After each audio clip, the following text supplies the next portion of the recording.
for you to constantly win, when this voice over here, the real you, is saying, you're nobody here. You've always been nobody. And it's true. People don't hear that.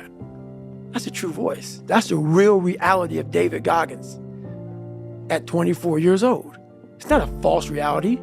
And then you had to create another voice over here that is saying you're better than that other voice. And you're in the freezing cold water that both voices don't want to be in. But you win. And it goes from the water to the studying, to the running, to losing weight, to how you eat, to how you function as a man. Every day of your life, you're winning these battles. And then I have normal people who only have one voice. Never created the second voice. The winning voice is the second voice. They have one voice. And that's just, I'm a piece of shit. And that's all they hear. And then they judge people like me who are out here trying to be better. It's something that I can never really, it's a frustrating thing for me. Because I know the majority of people. I know what goes on in the brain because I studied the mind more than you. Because I'm a practitioner. So for you to be a piece of shit and come out of that, you don't just come out of it. You spend decades studying your mind and the human mind on how it functions in good environments, bad environments, stressful environments, patient environment. You study it all because you have to put all this together to create the mind to become successful. So it was like God blessed me with this brain. I had to create a mind. And so in doing so, I figured out every piece of shit human being in the world because that's what I was going off of for myself. Sometimes all the voices are telling you the wrong shit, man. But through years, not a podcast or listening to a book or reading a book, years of sacrifice, of suffering, of diligent, pinpoint fucking work on what you want to do for yourself. Not like, oh, let me just do a bunch of shit. I want to be in every task possible. No.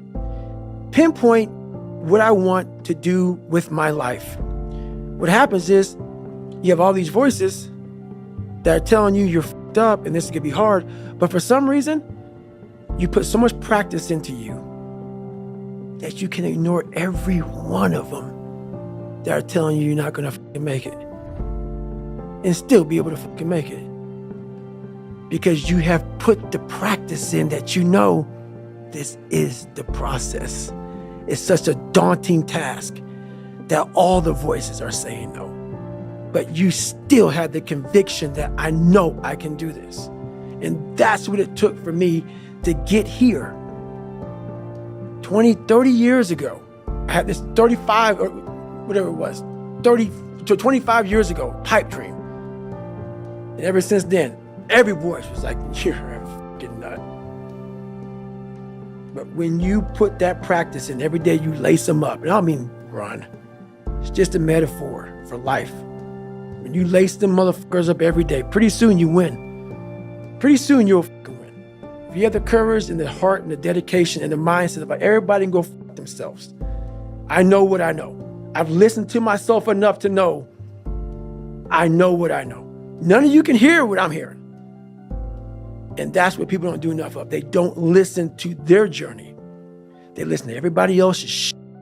Before you know it, I'm crazy. But if I'm so fucking crazy, why am I so successful? How'd that happen? If I'm so misguided and fucked up and don't listen to him, why am I the only one to do a whole bunch of shit? Why am I a trailblazer? Why? How is that possible? How can you be fucked up and also self-made the same? No. Obviously, you're not looking at the truth in front of you. The truth in front of you is it sucks. It's painful. It's fucking mind-numbing. And that is the truth. And that's why a lot of people don't like listening to me, because this is what it takes. Creating another voice and sometimes going at it alone. All the time going at it alone, because no one's going to believe in you. And that's that.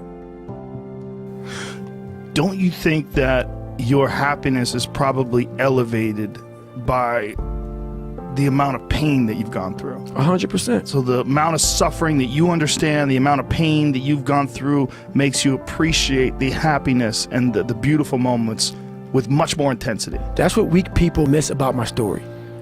Weak people hear this soft kid, oh my God, he must be miserable. Oh my God, what the hell's wrong with him? You're missing the fucking story.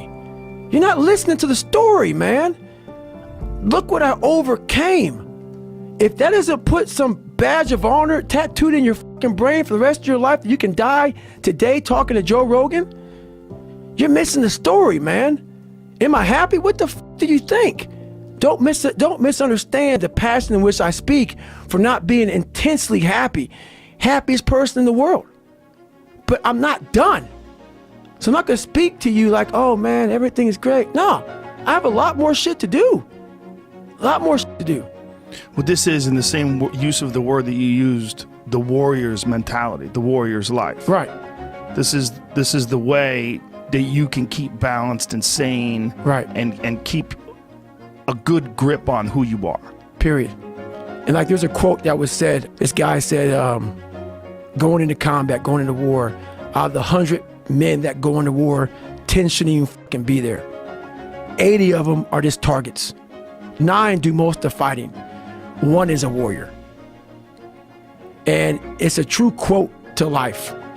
I saw it going through training. I saw it everywhere I went. There's so many people who just show up to life that shouldn't even fucking be around. And there's few people who do all the work. I wanted to be part of that 9, and I'm working towards being that 1. Every morning starts with a run. And that's because that's the one thing I hate to do more than anything in the world. So that's like my cup of coffee. And I'm all about armoring yourself.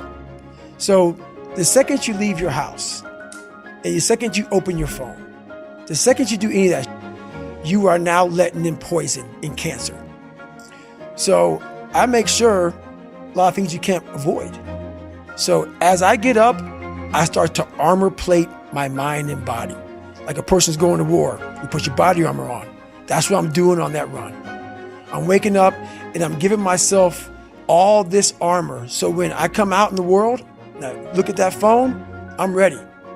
I'm not waking up late. I'm not rushing around. I'm not disorganized, because I know I'm gonna get hit in the fucking mouth. There's an art to getting hit in the fucking mouth. And that is why these things are important. You have to wake up and you have to give yourself belief. You have to give yourself confidence. So it starts with that run. So after the run, I come home, I eat something small. How long's the run typically at the moment? Nowhere under 12 miles. So 12 miles is the minimum. And what are you getting that done in? How long? It depends. Right now I'm running heart rate. So I'm running like 8:15s, 8:30s, because I'm retraining right now. Because what's that? Is that zone 2 for you? Zone 2. Yep. Because of the leg surgery I had. So I'm going back, starting from scratch. So anywhere from about 1:30 to 2 hours, I run every day. Mm-hmm. So you're fasted on the morning? Yes. Up, straight out? Straight out. 90 minutes to 2 hours of running, back, Yep. Eat, and I'm in the gym. So, and then after that, to whatever's on the plan for the day. That's how that works every day. Are you still doing your stretching? Because you've got Every 2 night. hours of... Every night. 2 hours of meditation, Mm-hmm. 90 minutes to 2 hours of running. Mm-hmm. How long's the gym session? Depends, 45 to an hour and a half. Stretching, meditation, run, eat, gym. What- Is there something I'm missing, Jennifer? Oh, yeah. Yeah. Forgot about that. You cycle as well? Yeah. How long are you cycling? It just depends. I do stationary bike right now a lot. Uh-huh. What are you using? Is it like a watt bike or something similar? Yeah, something similar. Yep. So I put my bike on a like trainer, and I cycle. Yep. At least 3 or 4 days a week, I'll do that. So That's your day. There is no room for anything else. yeah, there is a lot of room. So there's Okay. 24 hours, and I use it all pretty well. How's your sleep? What's your sleep like? It's really good. Okay. It You're is getting now. 8 hours-ish, something like that? 7-8 hours. Yeah. Well, you'd need to with Yeah. this sort of volume. 7-8 hours And you're still doing your stretching stuff? every night. So Every you've got a single night. 4-hour block, basically, of stretching and meditation? Well, Do you no, ever that's all in one block. You combine the two, right? Yeah, that's all in one block. Cool. Yep. That's one hell of a day. It is, and it's been like that for 7 years. But going back to what you said before about needing to cap success, Mm-hmm. you wouldn't be able to fit even 1/10 of that in Exactly. if you were chasing down. Exactly. Yep. That's exactly it. So if all that's f***ed up, that's why I got to cap success, because I can't put that in. And that's my growth factor. So, that's my human growth factor. I realized I was just a sorry motherfucker. I quit pararescue. I was afraid of the water. Every time shit got hard, like I said, I didn't have talent. I didn't have shit. And whenever shit got hard for me, I thought I was on my way out, and I got sucked back in. I become a loser again real quick. And I see them all the time. There's a lot of fucking losers out here that won't face it. I was like, oh man, I gotta go back and visit this motherfucker. I haven't seen my dad in fucking years, man. Years. But I knew where I came from. I knew where my mindset came from. I knew where my demons were. So my whole idea when I went back to see my dad was I was hoping that I could just fucking call myself a loser, and it's because of you, Dad. So I was hoping to go back and get the confirmation that I always wanted. That wasn't my fault. That voice in my head was so loud. It's not your fault, David. It's not your fault you can't read and write. It's not your fault that people call you fucking nigger. It's not your fault. It's not your fault this, not your fault that. It's not your fault that you're fat. It's not your fault that you quit shit. It's not your fault. So I was like, okay, man, I'm gonna go back, visit this motherfucker so I can just squash it and I can just go on and be a fucking loser because you fucked me up. And when I got there, I drove to Buffalo, saw my dad. Same routine as it was when I was 8 years old, man. Walked in, what's up? Went to Skateland. I sat in that fucking couch that he would cheat on my mom with. And I sat on that couch in the corner, and I was like, God, what the fuck, man? And it was a whole normal day. And the more I was around him, he started getting drunk. And I won't go through the whole thing, but I started seeing, man, I started having a conversation. I always had these conversations with myself. I'm like, man, this motherfucker, he came from hell. His dad would put him in front of a furnace. And like, if he moved, he'd get burnt. So when my dad got beat, his dad would put him in front of a furnace. And if he would have moved, he'd fucking get burnt up. So my dad had to sit there and take it. So he never dealt with his fucking demons. So his demons became mine. His demons became mine. And motherfuckers think you die and the demon goes with you, man. Don't be a fucking fool, bro. That's why I'm proud of myself. I took his demons and mine. And people are always looking for some great fucking apology. Oh my God, my dad needs to say sorry, or people who fucking called you out your name, or nobody gonna come back and say sorry to you, motherfucker. Ain't nobody saying shit to you. You better fucking man the fuck up. So I looked at him. He didn't face his demons, but I'm gonna face mine. So on that drive back home, that's what I started doing.